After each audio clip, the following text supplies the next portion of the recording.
ابھی ربیع الاول کا مہینہ گزر رہا ہے نا، کہتے ہیں کہ میلاد النبی منائیں گے، عید میلاد، جشن میلاد، ریالیاں نکالیں گے، راستے جام کریں گے، موسیقی بجائیں گے، بھانگڑے ڈالیں گے، بچیوں کو روڈوں پر بے پردہ نچوائیں گے، گائیں گے، جھومیں گے۔ اللہ کی پناہ، یہ دین اسلام ہے؟ صحابہ کے طریقے کو چھوڑو گے؟ اسی طرح گمراہی کے راستے پر چلو گے، اور جدھر چلو گے اللہ ادھر ہی چلائے گا۔ اور ہم نے کہا کہ بھائی جب عید میلاد مناتے ہو تو پھر ہمیں دلیل بتا دو، ہم بھی تو نبی سے محبت کرنے والے ہیں، نبی کی ایک ایک اداؤں پر ہم سر خم کرنے والے، ہم کو بتا دو، انشاءاللہ تم سے بڑا جشن منائیں گے، تم سے بڑی ریالی نکالیں گے، تم سے زیادہ جھنڈے لگائیں گے۔ تم ہمیں بتا دو، ایک دلیل دکھا دو۔ 63 سالہ زندگی نبی کریم صلی اللہ علیہ وسلم کی، 63 مرتبہ ربیع الاول کا مہینہ آیا، اللہ کی قسم تم ایک مرتبہ دکھا دو، ہم تم سے بڑا جشن منا کر دکھائیں گے۔ نہیں دکھا سکتے قیامت کی صبح تک۔ کہنے لگے دلیل ملی۔ ہم نے کہا کس سے؟ قرآن سے؟ کہا نہیں۔ کہا حدیث سے؟ کہا نہیں۔ کہا نبی کریم صلی اللہ علیہ وسلم کی حیات مبارکہ سے؟ کہا نہیں۔ کہا صحابہ سے؟ کہا نہیں۔ کہا تابعین سے؟ کہا نہیں۔ کہا تبع تابعین سے؟ کہا نہیں۔ کہا ائمہ و محدثین سے؟ نہیں۔ ہم نے کہا کسی مسلمان سے ملی ہوگی شاید؟ کہا نہیں۔ کہا کس سے ملی؟ کہا ابو لہب سے ملی۔ کون ابو لہب؟ کون ابو لہب؟ اللہ نے کئی کفار کا ذکر قرآن میں کیا۔ صحابہ کے راستے کو چھوڑو گے، ایک کافر کو دلیل بناتے ہو۔ کئی کفار کا ذکر قرآن میں ہوا، لیکن یہ وہ بدبخت تھا جس نے اللہ کے نبی صلی اللہ علیہ وسلم کو سب سے زیادہ تکالیف دی تھی۔ اللہ نے اس کے تعلق سے پوری سورہ لہب نازل فرمائی، اور ان کو دلیل بتاتے ہیں اور کہتے ہیں عید الآیات۔ یہ میرے ہاتھ میں صبح بہارا ہے، اس کو لکھنے والے ساری سنیت کے امیر، شیخ طریقت، امیر اہل سنت، بانی دعوت اسلامی، حضرت علامہ مولانا ابو بلال محمد الیاس عطار قادری رضوی۔ نام اتنا بڑا ہے، یہاں سے شروع ہوتا ہے تو وہاں جا کر ختم ہوتا ہے۔ صفحے نمبر 4 پر لکھتے ہیں یہ جو عید ہے نا، یہ عید الاعیاد ہے، عیدوں کی بھی عید ہے۔ یعنی نبی کریم صلی اللہ علیہ وسلم نے جو عید بتائی ہے وہ عید چھوٹی ہے، یہ عیدوں کی بھی عید ہے۔ ہم جو عید مناتے ہیں یہ نبی نے جو عیدیں بتائی ہے ان سے بھی بڑی عید ہے، معاذ اللہ۔ اور لکھتے کیا ہے صفحے نمبر 5 پر کہ میلاد منانے والوں کے لیے، صفحے نمبر 5 پر لکھ رہے ہیں ابو لہب کے اس عمل میں، جو صہیبہ کا جو واقعہ جو مشہور کیا گیا، تفصیلات میں جانے کا موقع نہیں ہے، میلادیوں کے لیے سب سے بڑی دلیل ہے۔ اللہ اکبر۔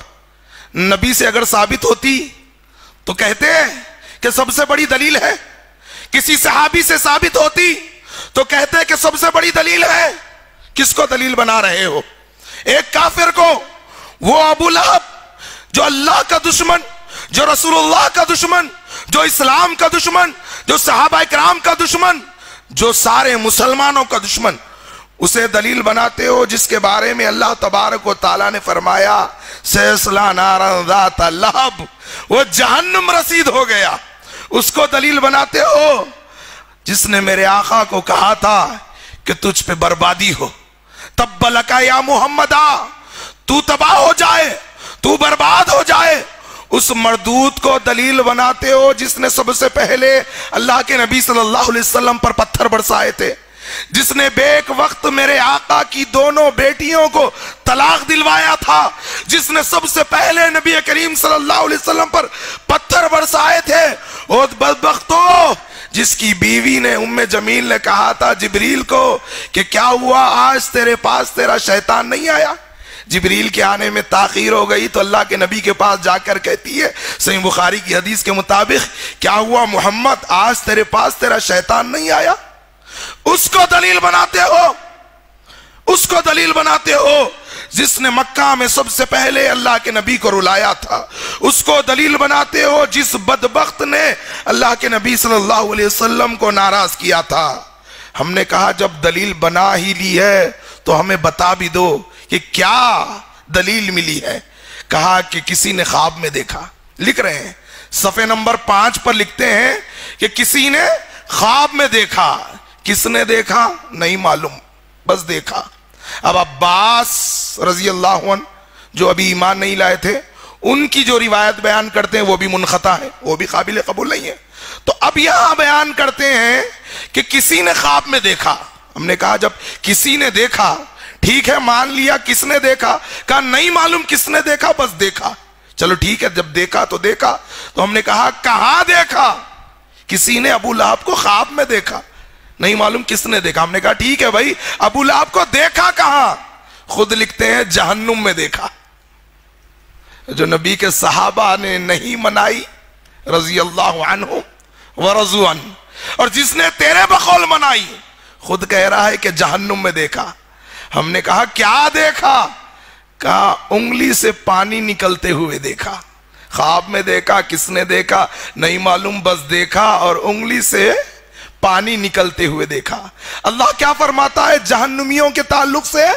ان جہنم کانت مرصادا، سورہ نبا ہے، للطاغین مآبا لابثین فیہا احقابا لا یذوقون فیہا بردا ولا شرابا الا حمیما وغساقا۔ جہنمیوں کو پانی تو بہت دور کی بات ہے، ٹھنڈک کا مزہ ہی نہیں ملے گا، پینے کے لیے کوئی مشروب نہ ہوگا سوائے کھولتے ہوئے پیپ کے۔ اللہ اکبر۔ یہ کہتے ہیں کہ نہیں جی پانی مل رہا تھا۔ اور اللہ نے ابو لہب کے بارے میں کیا فرمایا؟ تبت یدا ابی لہب وتب۔ ابو لہب کے دونوں ہاتھ ٹوٹ گئے، تباہ ہو گیا، برباد ہو گیا۔ جب دونوں ہاتھ ٹوٹ گئے تو ہاتھ ہی نہیں رہا، جب ہاتھ ہی نہیں رہا تو انگلی ہی نہیں رہی، جب انگلی ہی نہیں رہی تو پانی کہاں سے نکل رہا ہے؟ اللہ کہتا ہے کہ دونوں ہاتھ ٹوٹ گئے، ملا کہتا ہے نہیں ہاتھ بھی سلامت ہے، پانی بھی نکل رہا ہے۔ اللہ کی پناہ، اس کو دلیل بناتے ہو۔ چلو کل قیامت کے دن اگر اللہ کہتے کہ میلاد منانے والے ایک صف میں کھڑے ہو جائیں اور جنہوں نے نہیں منایا وہ ایک صف میں کھڑے ہو جائیں، تو جس صف میں جنہوں نے منایا اس صف میں کون ہوں گے؟ میلادی ہوں گے۔ حوض کوثر سے جن کو دھتکار دیا گیا وہ بدعتی ہوں گے، اور رافضی ہوں گے، فاطمی شیعہ ہوں گے، سب سے آگے ابو لہب ہوگا۔ اور جنہوں نے نہیں منایا ان کی صف میں انشاءاللہ اہل سنت ہوں گے، اور ائمہ و محدثین ہوں گے، صحابہ اکرام ہوں گے، اور سب سے آگے محمد الرسول اللہ صلی اللہ علیہ وسلم۔ لوگوں یہ گمراہیاں معاشرے میں پیدا ہو رہی ہیں صحابہ اکرام کے راستے کو چھوڑنے کی وجہ سے۔